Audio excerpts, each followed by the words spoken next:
उससे हाथ मिलाना चाहता है, उसे अपना कहता है। एक दिन उन्हीं गलियों में गोविंद को दूसरे बच्चों के साथ खेलने से भी मना कर दिया गया था। जानते हैं क्यों? क्योंकि गोविंद एक रिक्शे वाले का बेटा है।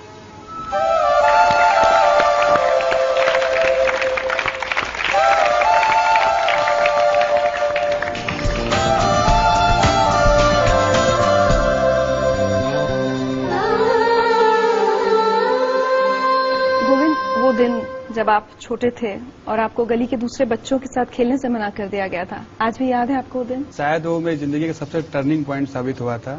मेरे एरिया थोड़ा इंडस्ट्रियल एरिया है, तो काफी अमीर अमीर लोग वहाँ घर हैं। तो मेरा फ्रेंड था, उसके साथ खेलते खेलते उसके घर में चला गया था। तो उसके फादर थे, उन्होंने मुझसे बहुत ही वो शॉक्ड हो गया कि मैं उनके घर में कैसे आ गया, क्योंकि वो अपने आप को एलीट क्लास फैमिली का समझते थे। तो उन्होंने मुझे घर से बाहर निकालते हुए कहा कि तुम्हारे जैसे परिवार के लड़कों को हमारे घर में आने की हिम्मत कैसे हुई। वो बात मुझे कई दिन तक समझ में नहीं आई, क्योंकि फिर मैंने अपने एक वरिष्ठ व्यक्ति से जो तैयारी कर रहे थे, एजुकेशन में काफी अच्छे थे, उनसे पूछा कि उन्होंने ये बात क्यों कहा। तो उन्होंने कहा कि तुम्हारे जो सामाजिक बैकग्राउंड है, तुम्हारे जो परिवार के बैकग्राउंड है, उसकी वजह से उन्होंने ऐसा कहा। तो मुझे लगा कि मैंने पूछा बैकग्राउंड कैसे बदलते हैं। तो उन्होंने कहा कि बैकग्राउंड या तो तुम्हारे पिता के वक्त से बदल सकता है, या तुम अपने आप को समाज में इतना स्टेब्लिश कर लो कि उससे ऊपर जाने के बारे में कोई ना सोचे।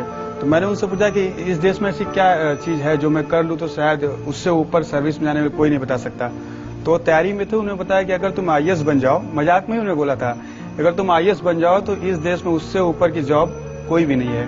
तो उसी दिन से मैंने सोचा था कि अच्छा मैं आईएएस ही बनूंगा, और उसका प्रतिफल था कि मैंने यूपीएससी की परीक्षा पहले ही प्रयास में निकाल ली थी। मतलब 6th स्टैंडर्ड आप बता रहे हैं, तो शायद 12-13 साल की उम्र रही होगी आपकी। बिल्कुल, बिल्कुल। उस उम्र में आपको ये बात इतनी चुभ गई थी कि आप कहते हैं कि उसने आपकी जिंदगी की दिशा बदल दी थी?